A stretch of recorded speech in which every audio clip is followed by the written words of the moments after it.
Olá, bem-vindo ao Lugar do Livro. E hoje é o primeiro vídeo que eu vou falar sobre Os Miseráveis. Os Miseráveis de Victor Hugo. Eu já há um bom tempo eu tinha a intenção de ler esse livro. Meu irmão leu, sei lá, 2013, não tenho certeza, e ficou assim admirado. Mas eu confesso que o tamanho da obra me assustava e eu imaginava que fosse algo maçante, monótono. E teve um livro que eu li que me encorajou a começar logo Os Miseráveis, que foi o David Copperfield. Claro, foi o único livro que eu li de Dickens e esse está sendo o primeiro livro que eu estou lendo do Victor Hugo. Então não pretendo dizer que sejam livros com estilo parecido, ou que os dois escritores têm estilos parecidos, nada disso. Simplesmente contam a história de uma vida. Esse aqui na verdade conta a história de várias vidas. O David Copperfield mais ligado na história de um garoto, mas são livros longos, livros de fôlego. E o David Copperfield foi um livro que eu realmente amei muito, gostei demais do livro. E depois que eu vi o musical Os Miseráveis, aí que eu fiquei com mais vontade ainda. E curioso para saber por que esse livro encanta tanta gente. Eu planejava... Na verdade, eu não tinha planejado nada. Eu ia ler e pronto. Imaginando que eu iria demorar muito tempo para avançar na leitura. Mas aí, quando eu terminei a primeira parte, eu vi que não dava para fazer um vídeo só. Eu também não quero fazer um diário de leitura. O que eu vou fazer é... O livro ele é dividido em... primeira, segunda, quarta...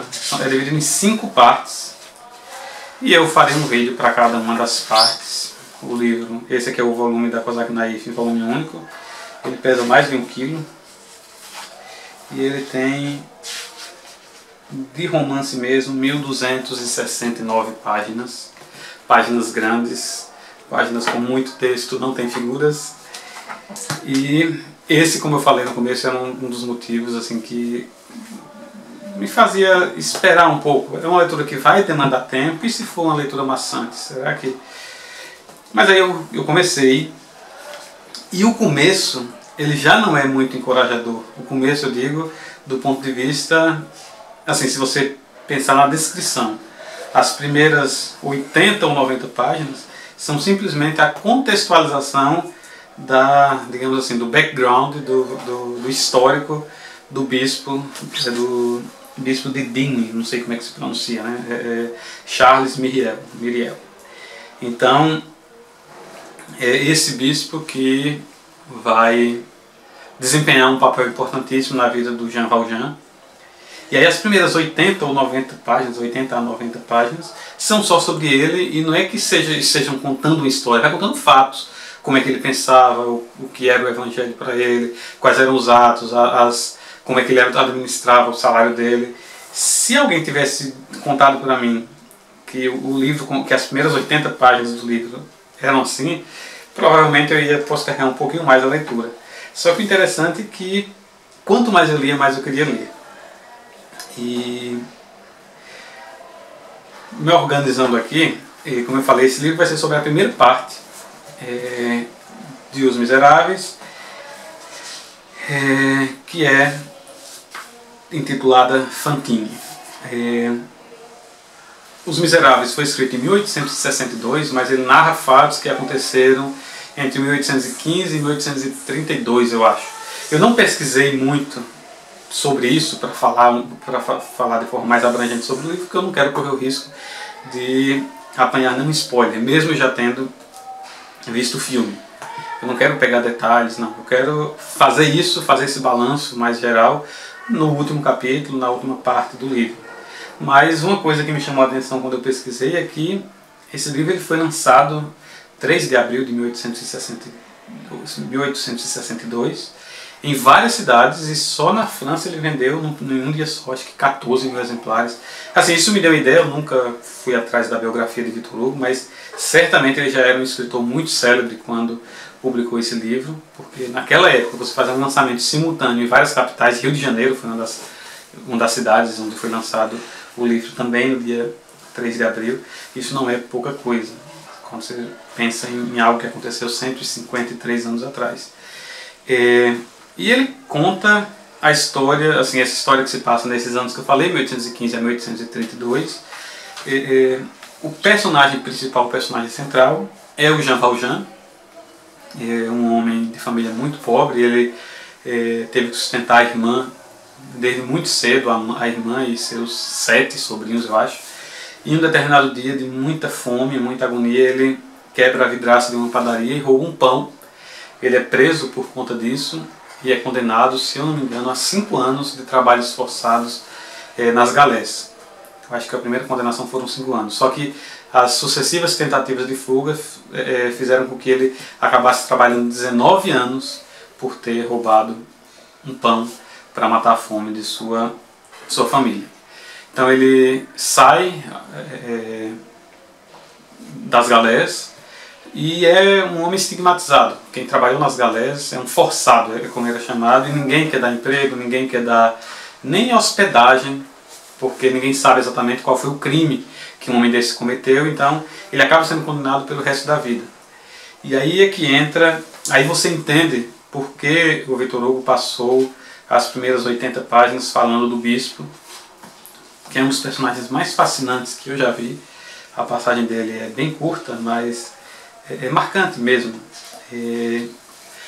Porque o ato que esse bispo fez com o Jean Valjean, ele não teria todo o sentido se você não conhecesse bem o bispo e não soubesse que você poderia esperar exatamente isso dele.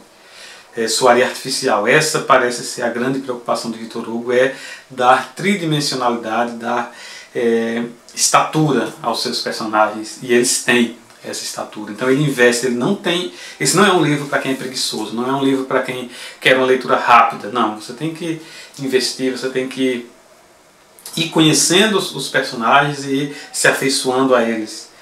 E o mesmo eu posso dizer do Jean Valjean. Você conhece o personagem, você acompanha a maneira como ele vai, entre aspas, se convertendo.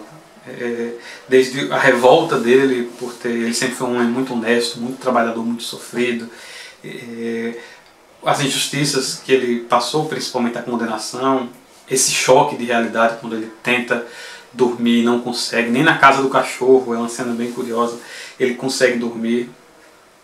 E depois desse encontro com o bispo, depois tem um fato, né, que é o fato principal, ele meio que no caminho de Damasco dele, né, parafraseando aí a Bíblia, o encontro de Paulo, ele tem o encontro dele e ele acaba, você dá um salto no tempo e acaba encontrando o Jean Valjean já rico, já dono de uma fábrica, um personagem importantíssimo, e o maire, não sei, o juiz, é uma espécie de juiz, a principal autoridade de uma cidadezinha.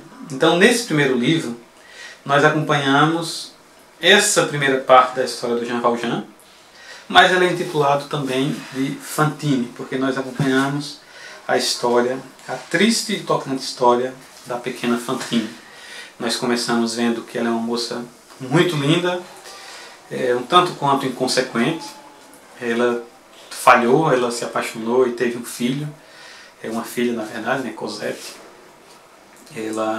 A gente acompanha como ela perde o emprego, como ela tem que entregar a sua filha para um casal completamente inescrupuloso para tentar a vida na sua cidade natal, como um mal-entendido, na verdade não é exatamente um mal-entendido, mas um problema de comunicação leva à ruína de Fantine. E apesar de, talvez, provavelmente você que está lendo já ter ou lido Os Miseráveis, ou já conhecer a história por meio de um filme, ou do filme musical, ou de alguma outra série, sei lá, mas não deixa de ser tocante. Eu sei que o impacto seria outro, mas ainda assim é muito tocante você acompanhar a história de sofrimento de Fantine, como ela busca resgatar a própria inocência, como ela vai afundando cada vez mais, como ela vai sucumbindo cada vez mais à miséria, à degradação, e como o próprio Jean Valjean diz, é o caminho dela para a santidade. Os valores religiosos estão muito presentes o tempo todo no livro, e eu que sou católico, para mim que sou católico, o livro ele assume esse significado especial, porque, por exemplo, não tem como não se emocionar com a figura. É muito bom você ver uma figura religiosa ser retratada com dignidade. Na maior parte dos livros ou filmes, o padre sempre é visto como ou um pedófilo, ou um trapaceiro, ou um hipócrita. Um verdadeiro religioso, ele sempre é visto como alguém frustrado. E esse homem, o Charles Myriel, ele é um homem realizado, um homem de quem emana pura bondade, um homem que realmente foi tocado pelo Evangelho. Isso que o livro não tem vergonha de mostrar, e para mim é algo muito bem-vindo. Eu li muito rapidamente isso aqui, e não tem aquela história que em outros livros mais longos eu encontro, de eu estou lendo, sei lá, li 80 páginas e cansei, eu quero descansar, vou parar de ler, vou, sei lá, ver um jogo, vou fazer alguma coisa porque eu cansei. Não, nesse livro aqui eu queria mais tempo para não parar. E a impressão que eu tenho é que se me desse um dia inteiro para eu ler sem parar, eu leria esse livro ininterruptamente, porque a prosa do Victor Hugo é muito elegante e ele é muito espirituoso, ele sabe realmente como escrever. Então eu não vou me aprofundar muito na história, simplesmente essa primeira parte ela se concentra nessa redenção e nova queda do Jean Valjean e no triste destino de Fantine, mas ao mesmo tempo na esperança, porque Cosette é a filha de Fantine, vai ter um futuro melhor. Eu termino a primeira parte muito empolgado, muito animado para ler o resto, e tem sido uma experiência deliciosa por ela. Se você gostou, curta, se inscreva no canal, compartilhe e aguarde mais vídeos sobre Os Miseráveis de Victor Hugo. Abraço!